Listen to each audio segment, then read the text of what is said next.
Magandang umaga sa inyong lahat.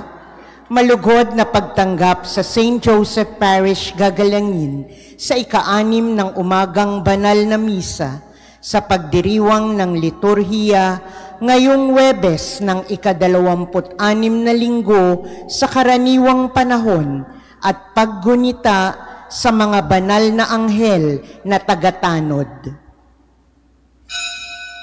Tumayo po ang lahat at tayo'y makiisa sa banal na misa na pamumunuan ng ating kura paroko, Reverendo Padre Douglas Badong.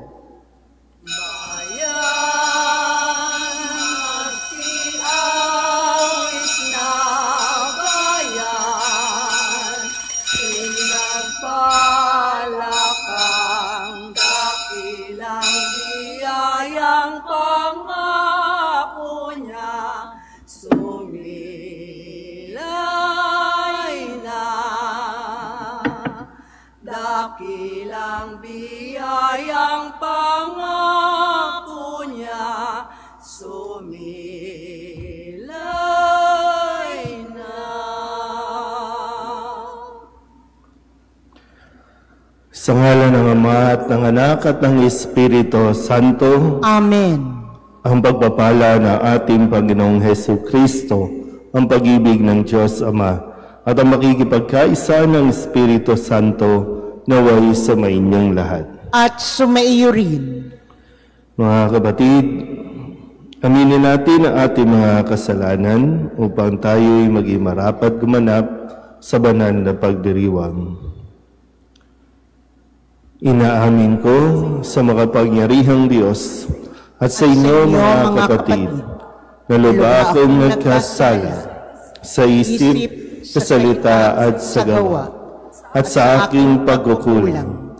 Kaya isinasamo ko sa mahal na Birheng Maria, sa lahat ng mga anghel at mga banal, at sa inyo mga kapatid, na ako'y panalangin sa Panginoong ating Diyos.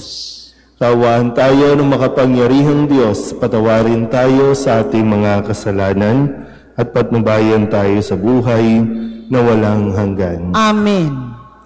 Panginoon, kaawaan mo kami. Panginoon, kaawaan mo kami. Kristo, kaawaan mo kami. Kristo, kaawaan mo kami.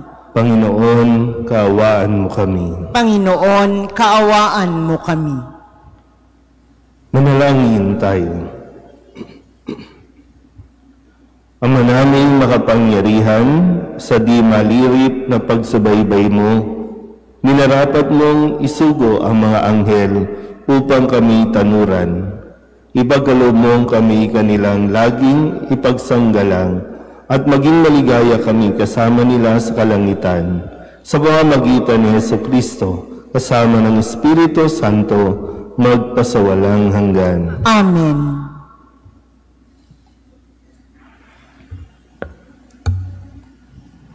Pagbasa mula sa aklat ni Nehemias. Noong mga araw na iyon, unang araw ng ika-7 buwan ng taon, nagkatipon ang lahat ng Israelita sa Jerusalem sa liwasang bayang nasa makapasok ng pintuan patungo sa tubig. Hiningi nila kay Ezra ang aklat ng kautusan ni Moises na ipinatutupad ng Panginoon sa bayang Israel. Si Ezra ay isang saserdote at dalubhasa sa kautusan na sinugo ng Panginoon noong panahon ni Moises. Kinuha nga ni Ezra ang aklat. Dinala niya ito sa kapulungang binubuo ng mga lalaki, babae, at mga batang may sapat ng gulang at pangunawa. Mula sa umaga hanggang tanghali, binasa niya ang kautusan sa harap ng mga taong natitipon sa liwasang bayan. Ang lahat naman ay nakinig na mabuti. Siya ay nakatayo sa isang entabladong kahoy na sadyang itinayo sa pagkakataong iyon. Si Ezra ay nakikita ng lahat sapagkat mataas ang kanyang kinatatayuan. Ang lahat ay tumayo nang buksan niya ang aklat. Purihin ang Panginoon, ang dakilang Diyos. Wika niya. Ang lahat ay nagtaas ng kanilang mga kamay at sumagot, Amen, Amen. Pagkatapos, nagpatira pa sila bilang paggalang sa Panginoon. Binasa ni Ezra ng maliwanag ang batas na ito ng Diyos at ipinaliwanag na mabuti ang kahulugan. Nang malaman ng mga tao ang dapat nilang gawin ayon sa kautusan, nabagabag ang kanilang kalooban. Anapat sila'y napaiyak. Ang araw na ito ay dakila sa Panginoon na inyong Diyos. Wika ni Nehemias, Ezra, at mga Levita. Nakikinig ang mga tao at umiiyak nga, kaya't sinabi nila, Huwag kayong umiyak. Wika pa nila, Umuwi na kayo at magdiwang. Ang walang pagkain at inumin ay bahaginan ng mayroon sapagkat ang araw na ito'y dakila sa Panginoon. Ang kagalakang dulot niya ay magiging kalakasan ninyo. Ang mga tao'y inaliw ng mga Levita at pinatahimik ang mga ito. Wika sa kanila, wala dapat malungkot sa inyo sapagkat ang araw na ito ay banal. Umuwing masaya ang lahat upang magdiwang. Kumain sila at uminom at binahaginan naman ang wala. Silang lahat ay nagdiwang sapagkat naunawa nga nila ang ipinaliwanag sa kanila. Ang salita ng Diyos. Salamat sa Diyos. Ating kabutihat lugod ay nasa loobin ng Diyos. Ating kabutihat lugod ay nasa loobin ng Diyos. Ang batas ng Panginoon ay batas na walang kulang. Ito'y utos na ang dulot sa tao ay bagong buhay. Yaong kanyang mga batas ay mapagtitiwalaan, nagbibigay ng talino sa lahat ng kaisipan. Ating kabutihat lugod ay nasa loobin ng Diyos. Ang tuntuning ibinigay ng Panginoon ay wastong utos. Liligaya ang sinuman kapag ito ang sinunod. Ito'y wagas at matuwid sapagkat mula ito sa Diyos, pangunawa ng isipan, yaong bunang idudulot. Ating kabutihat lugod ay nasa loobin ng Diyos. Yaong paggalang sa poon ay marapat at mabuti, isang banal na tungkulin na iiral na parati. Pati mga hatol niya'y matuwid na kahatulan. Kapag siya ang humatol, ang pasya ay pantay-pantay. Ating kabutihat lugod ay nasa loobin ng Diyos. Ito'y higit pa sa ginto na maraming magnanais. Higit pa sa gintong lantay na ang hangad ay makamit. Matamis pa kaysa sa pulot na sakdal tamis. Kahit anong pulot ito, nadalisay at malinis. Ating kabutihat lugod ay nasa loobin ng Diyos. Tatayo na po ang lahat. Alleluia, alleluia, alleluia, alleluia, alleluia, alleluia. Ang Diyos ay maghahari na, talikdan ang tanang sala, manalig sa balita niya.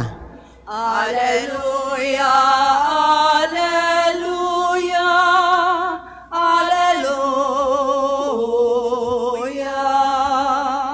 alleluia, alleluia, alleluia.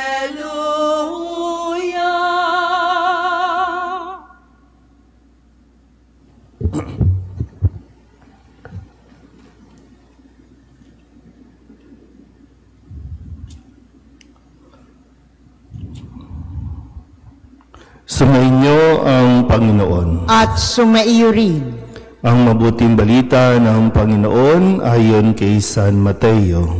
Papuri sa iyo, Panginoon.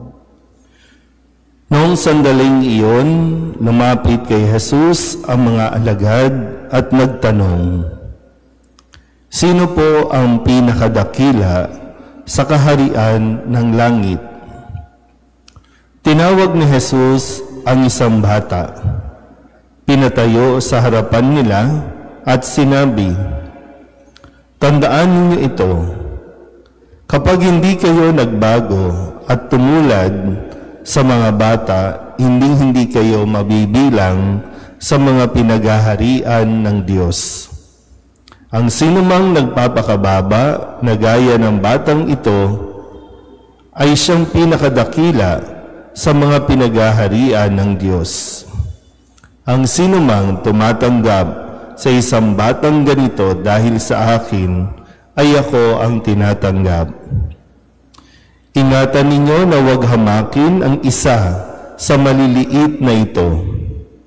Sinasabi ko sa inyo, sa langit, ang kanilang mga anghel ay laging nasa harapan ng aking Ama." Ang mabuting balita ng Panginoon. Pinupuri ka namin, Panginoong Hesukristo. Isang magandang umaga po sa inyong lahat.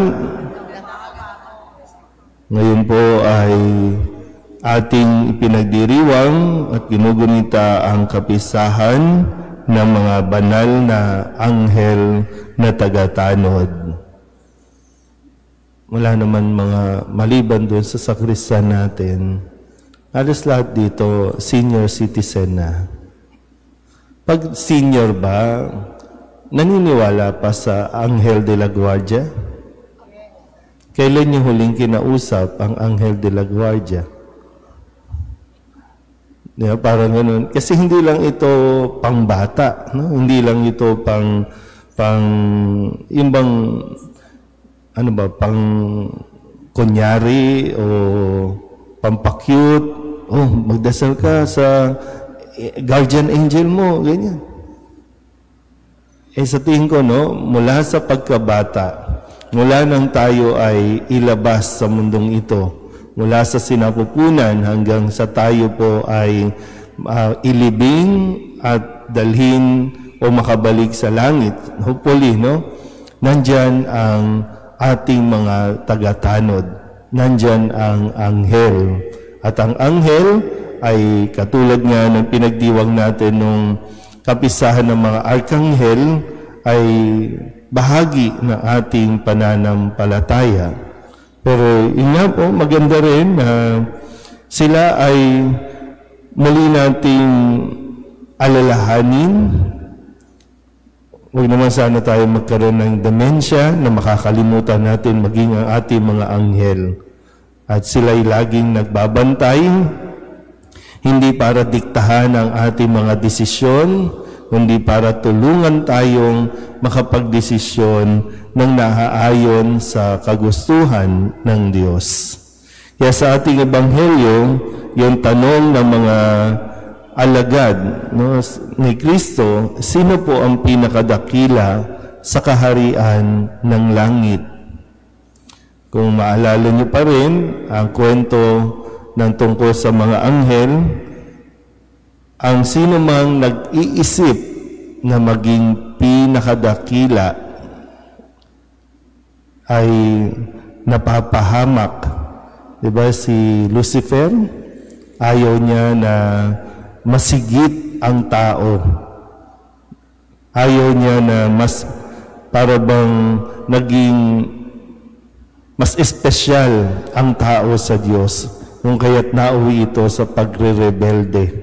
Nauwi ito sa pagsalungat sa Diyos dahil akala niya, although siya naman talaga noon, kaya nga Lucifer, pinakamaningning sa lahat ng mga anghel. So, pagdating sa langit, hindi hinahangad at hindi pinag-uusapan kung sino ang pinakadakila dahil lahat ay mga naglilingkod sa Diyos. Kaya kung sa atin din, sa panahon natin ngayon, hinay-hinay lang, no? Talagang lahat gusto maging dakila, maging honorable, at yan yung talagang inaasam ng mga tao ngayon. Pero kung tutusin po, no, yung mga gustong mga maging pinakamagaling, pinakamahusay, pinaka-number, lahat ng posisyon pinag-aawayan ngayon, no? Kasi para sa kanila, pag ikaw yung nasa tuktok, ikaw ang pinakadakila. Pero sa mga pinaliwanag ni Jesus, walang maikukumpara o walang maipagmamalaki ang isang taong kahit nasa iyo na yung pinangarap ng mga titulo ng mga tao, kung ikaw ay hindi nakakatulong o ikaw ang nagiging dahilan ng kapahamakan ng mga bata ng pinakamaliliit sa mundong ito, baliwala yan. Kapag pinabayaan natin ang mga bata sa paghahangad mo na maging magaling, sa paghahangad mo na maging pinakamahusay, pero yung mga bata, ang kanilang pangangailangan o ang oras na iyong dapat na ibinibigay ay hindi mo na ibibigay, baliwala kahit ikaw pa maging president ng lahat ng bansa. Kasi talagang yung concern, no? Yung pangangailangan ng mga bata ay napakahalaga para sa Diyos na tinutugunan natin. Ngayon kasi, no, isa sa mga nakikita natin, talagang mga nakabarong pa yan, pero, di ba, gusto nilang maging dakila, pero pag pinakikinggan mo, para silang mga bata. Away ng away, kampihan ng kampihan, tapos yung mga pag-iisip, nakapag-aral ba ang mga ito? Bakit ganyan sila magsalita? Parang hindi naman. Murahan dito, murahan doon, siraan dito, siraan doon. Pero ito yung mga gustong maging honorable. Ito yung mga taong gustong maging dakila sa paningin ng lahat. Kaya hinay-hinay lang po, no? Baka sa atin, minsan tumanda na tayo, gusto pa rin natin, tayo ang number 1. Hindi pa ba tayo nakakatawid? Hindi pa ba natin nakikita na kahit nandun ka na sa tuktok, mag-isa ka lang, anong saya nun? Nandun ka nga sa tuktok, pero pinabayaan mo naman ang pinakamaliliit. Pinabayaan mo naman ang mga bata. Kaya muli, no, ito ay panggising sa ating lahat. Kung gusto mong maging dakila sa paningin ng Diyos, hindi sa paningin ng tao, sikapin mo na maging katulad ng mga bata. Amen?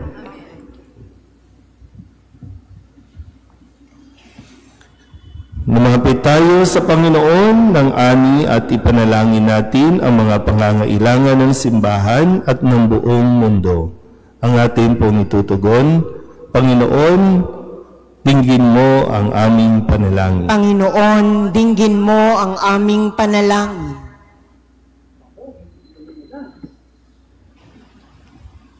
Ang lahat ng sumasampalataya naway maging mulat na itinawag ng Diyos sa pagpapalaganap ng kanyang kaharian at kapayapaan sa daigdig. Manalangin tayo sa Panginoon. Panginoon, dinggin mo ang aming panalangin. Tayo naway maging mulat sa ating bokasyon na magpahayag ng mabuting balita ng kaligtasan sa pamayanan. Manalangin tayo sa Panginoon. Panginoon, dinggin mo ang aming panalangin. Ang mga magsasakang nagbubungkal ng lupa, naway biyayaan ng mabuting panahon at mayamang ani. Manalangin tayo sa Panginoon. Panginoon, dinggin mo ang aming panalangin. Ang mga may sakit at mga nahihirapan sa buhay, naway makilala ang Diyos na nagmamalasakit sa kanila sa pamamagitan ng pag-aaruga ng kanilang mga pamilya. Manalangin tayo sa Panginoon. Panginoon, dinggin mo ang aming panalangin. Ang mga tapat na yumao na nagpagal sa buhay na ito, naway tumanggap ng makalangit na gadimpala. Manalangin tayo sa Panginoon. Panginoon, dinggin mo ang aming panalangin. Idulog din natin sa Panginoon ang ating mga personal na kahilingan at mga panalangin para sa ating mga pamilya, kasama din ang mga kahilingan ng mga nanonood sa online. Lahat ng mga misang pasasalamat, espesyal na intensyon, agarang paggaling ng mga may sakit, tang lahat ng mga kaluluwa na inihiling na ipagdasal sa misang ito.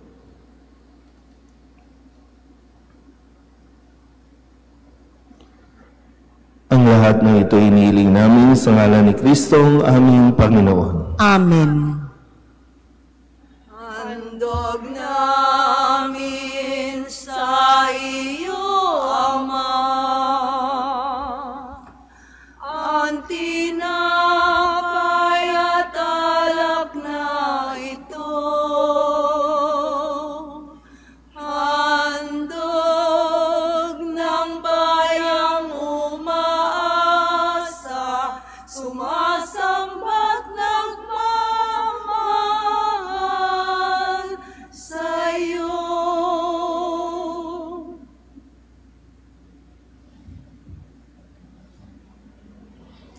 Manalangin kayo mga kapatid upang paghahain natin ikalugdan ng Diyos Amang makapangyarihan. Tanggapin nawa ng Panginoon itong paghahain sa iyong mga kamay, sa kapurihan niya at karangalan, sa ating kapakinabangan at sa buong sambayanan niyang banal. Ama naming lumikha, tanggapin mo ang mga alay namin ngayong aming ginugunita ang mga banal mong anghel. Ipagkaloob mo kami nasa pagtatangkilik nilang walang maliw ay maligtas sa kasalukuyang hilahil at makarating sa maligayang buhay sa iyong piling sa pamamagitan ni Jesucristo kasama ng Espiritu Santo magpasawalang hanggan. Amen. Sumainyo ang Panginoon. At sumaiyo rin. Itaas sa Diyos ang inyong puso at diwa. Itinaas na namin sa Panginoon. Pasalamatan natin ang Panginoong ating Diyos. Marapat na siya'y pasalamatan. Ama naming makapangyarihan, tunay niyang marapat na ikaw ay aming pasalamatan sa harap ng kadakilaan mo sa lupa't langit. Mga anghel at arkanghel ay di makapagwawalang imig. Ikaw ang kanilang inaawitan at pinaglilingkuran sapagkat sa pamamagitan ng iyong anak na mahal, itinuturing nilang pinakamataas na karangalan ang magpuri sa iyo bilang layunin ng pag-iral.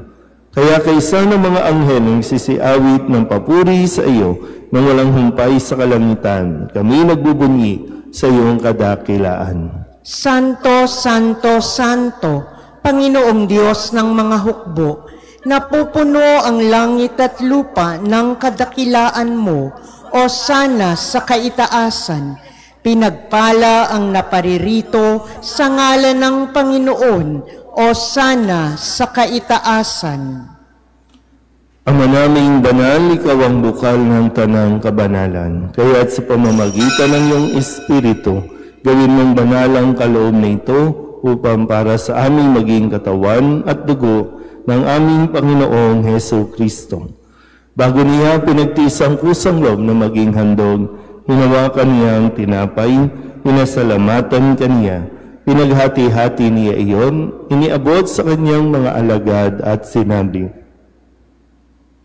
"Tanggapin ninyong lahat ito at kanin, ito ang aking katawan na ihahandog para sa inyo."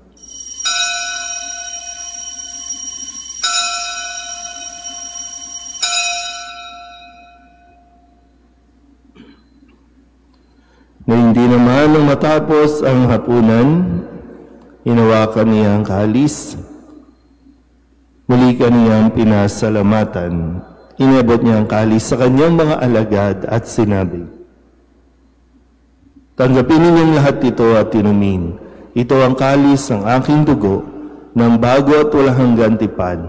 Ang aking dugo na ibubuhos para sa inyo at para sa lahat sa kapagpapatawad ng mga kasalanan. Gawin ninyo ito sa pag-alaala sa akin."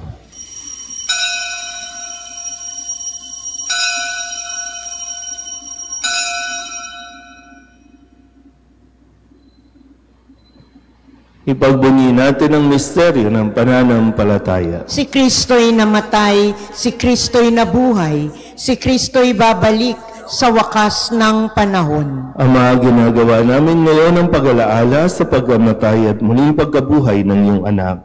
Kaya tiniaalay namin sa iyo ang tinapay na nagbibigay buhay at ang kalis na nagkakaloob ng kaligtasan.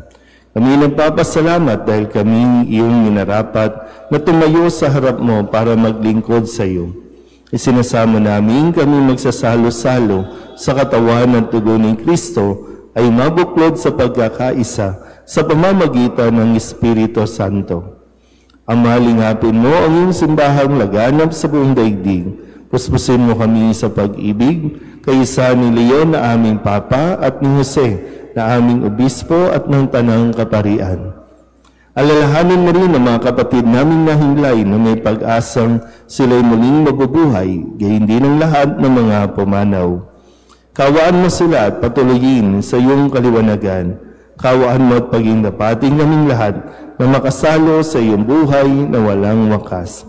Kaysa ng mahal na Birhen Maria na ina ng Diyos, ng kabiyak ng puso niyang si San Jose, kaysa ng mga apostol at ng lahat ng mga banal na namuhay dito sa daigdig ng kalugod-lugod sa iyo, may pagdiwang nawa namin ang pagpupuri sa ikararangal mo sa pamamagitan ng iyong anak na aming Panginoong Jesucristo. Sa pamamagitan ni Kristo, kasama niya at sa Kanya, ang lahat ng parangal at papuri ay sa iyo, Diyos Amang makapangyarihan, kasama ng Espiritu Santo, magpasawalang hanggan. Amen.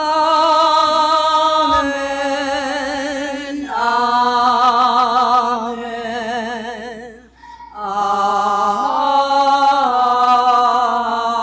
Amen. Hinihiling namin kami iadya sa lahat ng masama sa tagabili ng mga nakagagaling na utos at turo ni Jesus sa Panginoon natin na Diyos, ipahayag natin ang lakas loob.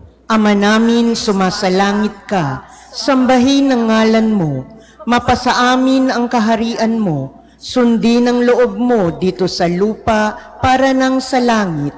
Bigyan mo kami ngayon ng aming kakanin sa araw-araw at patawarin mo kami sa aming mga sala para nang pagpapatawad namin sa nagkakasala sa amin.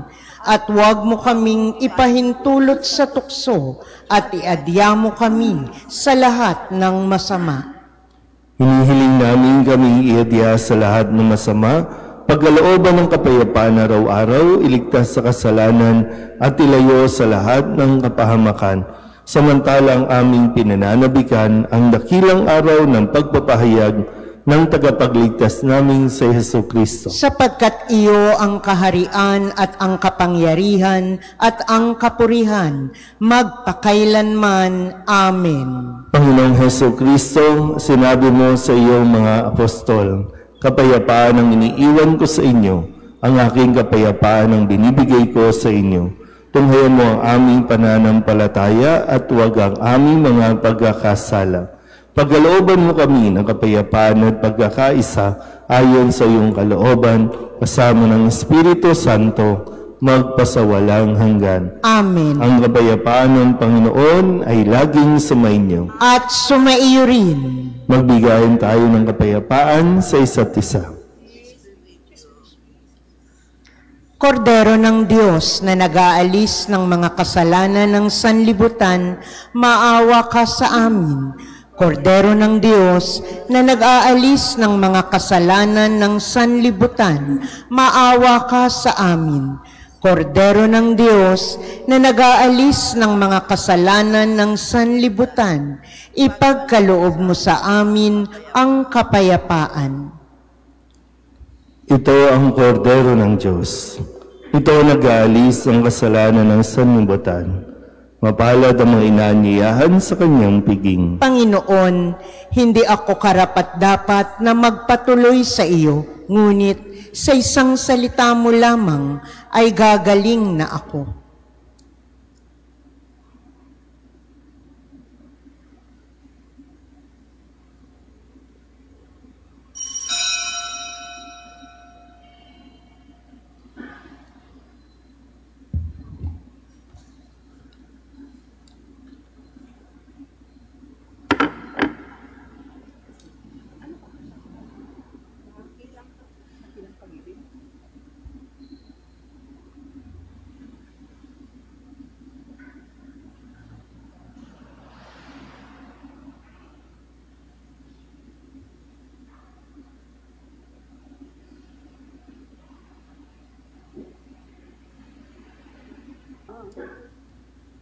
Luluhod na po ang lahat para sa panalangin kay San Jose.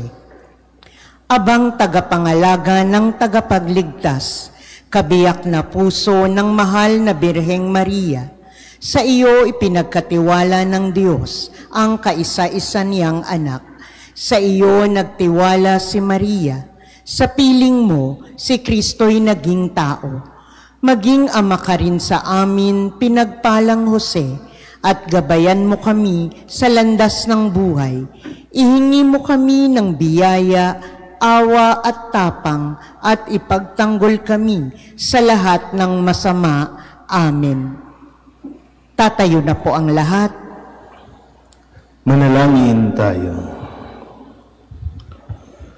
Ama naming mapagmahal, kaming minarapat mong magsalo sa pagkaing nagbibigay buhay, ay pangunahan nawa ng mga anghel mong lingkod sa daan ng kaligtasan at kapayapaan. Sa pamamagitan ni Jesucristo, kasama ng Espiritu Santo, magpasawalang hanggan. Amen. Sumainyo ang Panginoon. At sumaiyo rin. At pagpalain kayo ng makapangyarihang Diyos, Ama at Anak, at Espiritu Santo. Amen. Tapos ang banal na misa, humayo tayo sa kapayapaan ni Kristo. Salamat sa Diyos. Magandang umaga po. Masdan mo ang ningas ng pag-asa at ang awit namin pakinggan na tunay nating makakamtan ang buhay na walang hanggan. Bawat lahi, wika at bayan, ang salita mo ang siyang ilawan. Landas namin kung kami naliligaw, sa iyong anak ang daay matatanaw. Masdan mo ang ningas ng pag-asa at ang awit namin pakinggan na tunay nating makakamtan ang buhay na